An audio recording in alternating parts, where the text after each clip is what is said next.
जहां भगवान ने उस गिरगिट को छू दिया कि महाराज उस गिरगिट का शरीर छूट गया और उससे दिव्य महापुरुष प्रकट हो गए। महापुरुष जहां प्रकट हुए, भगवान ने पूछा कौन हो तुम? प्रकट होते ही महाराज भगवान से वह निवेदन करने लगा और देखिए उसके बोलने का ढंग, कहता है करो हमको आप नहीं जानते हैं, बोले ना। वो अपना परिचय देता है कि निर्गो नाम नरेंद्रो हम इक्ष्वाकु तनय प्रभो दानि स्वाख्याय मानेषु यदि ते कर्णमस्पृशम्। महाराज मुझे नहीं जानते, इक्ष्वाकु वंश में मेरा जन्म हुआ है। निर्गो नाम नरेंद्र हूं। महाराज मेरा नाम नृग है, मैं राजा नृग हूं। अच्छा, दानि स्वाख्याय मानेषु। राजा नृग ने कहा कि महाराज मेरे बारे में नहीं जानते हो। राजा नृग चौंके, भगवान चौंके, ऐसी तुम्हारी कौन सी ख्याति है जो तुम्हारे बारे में सब लोग जानते होंगे? राजा नृग बोला महाराज दानि स्वाख्याय मानेषु यदि ते कर्णमस्पृशम्। दानियों में यदि किसी की चर्चा हुई होगी ना, मेरा नाम 1 नंबर में आता है। मैं बहुत बड़ा दानी था और आप मेरे बारे में नहीं जानते? भगवान बोले वाह, बहुत बड़ा दानी था इसलिए गिरगिट हो गया। तो क्या दान करता था? किस चीज का दान करता था तू? राजा नृग बोले महाराज ऐसे तो कोई ऐसी वस्तु नहीं जिसका दान मैंने नहीं किया है, कोई ऐसा तीर्थ स्थल नहीं जहां मेरा दान किया हुआ नहीं है, लेकिन मैं अपने जीवन में सबसे ज्यादा गौ दान करता था। बोलो राधे राधे राधे राधे। मैं सबसे ज्यादा गाय दान करता था। अच्छा, कितनी गायों का तुम दान किया है? सो राजा नृग हंसने लगा, बोला महाराज ये तो आप मुझे ऐसे पूछ रहे हैं जैसे कोई पूछे कि यावत्या सिक्ता भूमि यावत्या दिवि तारका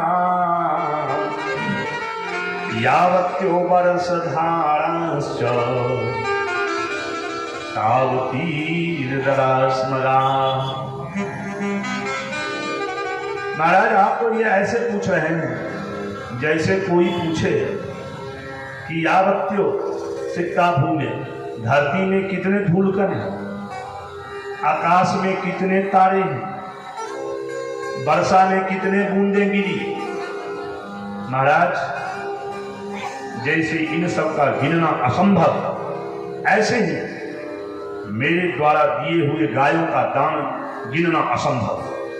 मैंने असंख्य गाय दान किया है जिसकी गिनती नहीं है। महाराज भगवान बोले इतनी गायों का, सिर्फ गायों का, असंख्य गाय का दान किया तब भी तुम गिरगिट हुआ है।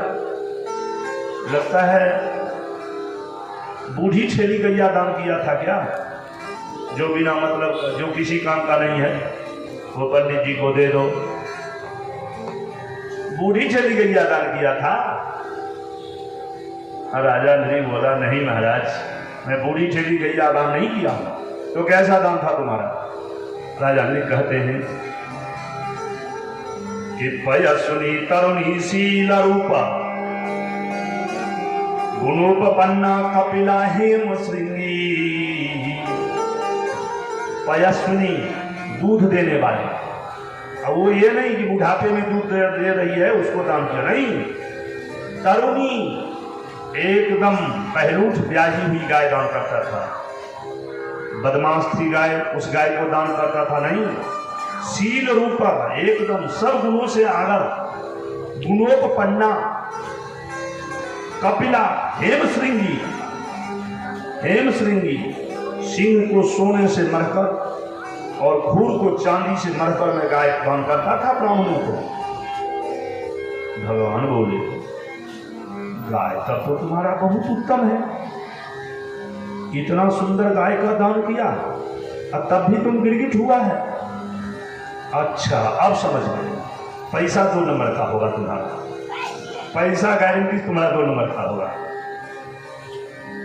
राजा नृग बोला, नहीं महाराज,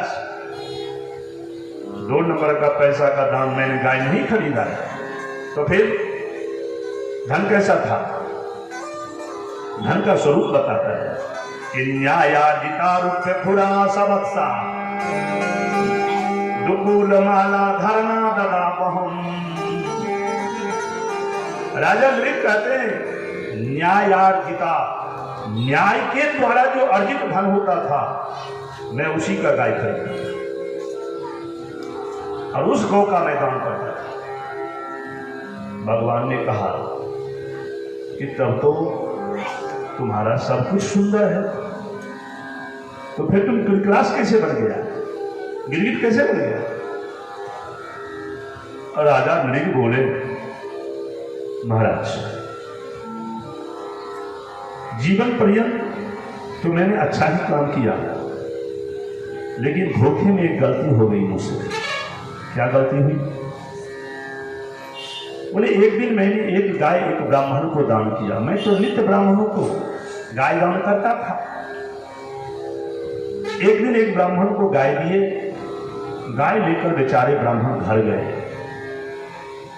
संयोगवश उनकी गाय उनके यहां से भाग गई और मेरे गाय में आकर के मिल गई। मेरे पास तो हजारों गाय, अब उनका गाय कौन है ये मुझे पता नहीं और मैंने देखा भी नहीं। संयोग से सेवकों ने दूसरे दिन उसी गाय को ला करके मुझे दे दिया, दूसरे ब्राह्मण को देने के लिए। सेवक को भी ये पता नहीं था ये गाय दान किया हुआ है। संयोगवश उसी गाय को मैंने दूसरे दिन दूसरे ब्राह्मण को दान कर दिया। अब ये ब्राह्मण गाय लेकर जा रहे थे और पहले वाले ब्राह्मण गाय को ढूंढते आ रहे थे। आपस में दोनों की मुलाकात हो गई, रास्ते में दोनों की मुलाकात हो गई। पहले वाले ब्राह्मण बोले, भैया ये गाय मेरी है, राजा नृग ने मुझे कल दान में दिया है। तो दूसरे ब्राह्मण बोले कि तुम्हें दान में कल मिला है, मुझे अभी मिला है। आपस में झगड़ बैठे दोनों ब्राह्मण, गाय मेरी है तो गाय मेरी है। अंत में दोनों ब्राह्मण राजा नृग के पास पहुंचे। राजन ये बताओ, ये गाय मेरी है कि नहीं? आपने अभी अभी दान दिया है कि नहीं? तो दूसरे ब्राह्मण बोले कि राजन ये बताओ कि कल आपने मुझे यह गाय दिया है या नहीं? अब राजा ने तो एक ही गाय दोनों ब्राह्मण को दे दिया था। राजा नृग बोले, ब्राह्मणों, एक आदमी एक ही ब्राह्मण एक गाय को ले लो और दूसरा गाय मैं तुम्हें दे रहा हूं। बोले नहीं, ब्राह्मणों का अधिकार उसी धन पर होता है जो संकल्प किया गया है। मैं गाय दूंगा तो ये, दूसरा गाय ले नहीं सकता। राजा नृग असमंजस में पड़ गए। राजा का कर्म होता है उचित फैसला करना, राजा फैसला नहीं कर सकते। नतीजा, दोनों ब्राह्मण उस गाय को वहीं छोड़ दिए और वो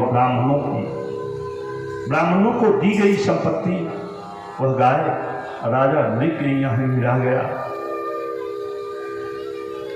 राजा नृग को पाप हो गया, धोखे में ब्राह्मण का धन रह गया। राजा की गलती से छोड़ अंत समय आ गया। राजा नृग कहते हैं भगवान से, प्रभु जब मेरा अंत समय आया तो सामने धर्मराज प्रकट हो गए। राजा नृग से पूछे, बोलो राजन, जीवन पर्यंत तो तुमने पुण्य ही किया है, धोखे में पाप बन गया है। अब पहले पुण्य भोगना चाहते हो या पाप? राजा नहीं बोले धर्मराज से कि जब थोड़ा सा पाप है तो पहले पाप ही भोगा दीजिए, बाद में पुण्य का आनंद लेंगे। इतना कहते ही मेरा शरीर छूट गया और महाराज मैं गिरगिट बन गया। पाप मेरा समाप्त हो गया कि आपने मुझे स्पर्श कर दिया। अब आप आशीर्वाद दीजिए, मैं जाता, मेरे पुण्य के उदय हुए। और इस तरह से श्री शुक्राचार्य जी कहते हैं कि परीक्षित वह राजा नृग तो भगवत धाम का अधिकारी हो गया, भगवत धाम चले गए। भगवान ने अपने बच्चों को उपदेश दिया, बच्चों अभी अभी तुमने देख लिया कि धोखे में ब्राह्मण की संपत्ति राजा नृग के यहां रह गया तो गिरगिट बनना पड़ा। ब्राह्मणों की संपत्ति विष से भी ज्यादा विषाक्त है, विषैला है। विष जो खाएगा वही मरेगा, लेकिन ब्राह्मणों की संपत्ति हरण करने वाला कूलम समूलम दहती ब्रह्मस्वारिणी पावकः। ब्राह्मणों की संपत्ति अग्नि के समान है, कूलम समूलम पूरे वंश को जला देगा। इसलिए धोखे में भी किसी ब्राह्मण की संपत्ति आए तो उसे वापस कर दो। इसका मतलब ये नहीं कि बुलाए, हमको भंडारा में बुलाए, तब कैसे आपकी संपत्ति है तो हम कैसे भंडारा पाएंगे। नहीं, ब्राह्मण के यहाँ जाए, अगर वह कुछ दे रहे हैं वह प्रसाद है, प्रसाद ग्रहण करने में दोष नहीं है। महाराज मैं इसलिए निवेदन किया कि मेरे यहाँ जन्माष्टमी होता है साल में, प्रत्येक जन्माष्टमी साल में करते हैं। उसमें ठाकुर जी के प्रसाद पाने वाले 500, 700, 800, 1000 जो ठाकुर जी की इच्छा हो आदमी आते हैं। तो उसमें कुछ भक्त ने ऐसा मुझसे प्रश्न कर दिया कि आपने कथा में कहा है कि ब्राह्मणों की संपत्ति धोखे में भी, ये भंडारा भी तो ब्राह्मणों के द्वारा है, ये भंडारा तो आप ब्राह्मण है, हम आपका अन्न कैसे पाएं। तो मैं आपको यह निवेदन कर रहा हूं कि ब्राह्मण यदि बुलाए प्रसाद पाने के लिए तो महाराज उनकी संपत्ति को तो आप ग्रहण नहीं कर रहे हैं। उन्होंने बुलाया है तो ब्राह्मणों के द्वारा दिया गया सामान, वस्तु या भोजन वो प्रसाद होता है, प्रसाद के रूप में उसे ले सकते हैं, अधिकार के रूप में नहीं। बोलो राधे राधे राधे राधे। इस तरह से शुक्राचार्य जी ने परीक्षित को समझाया। अब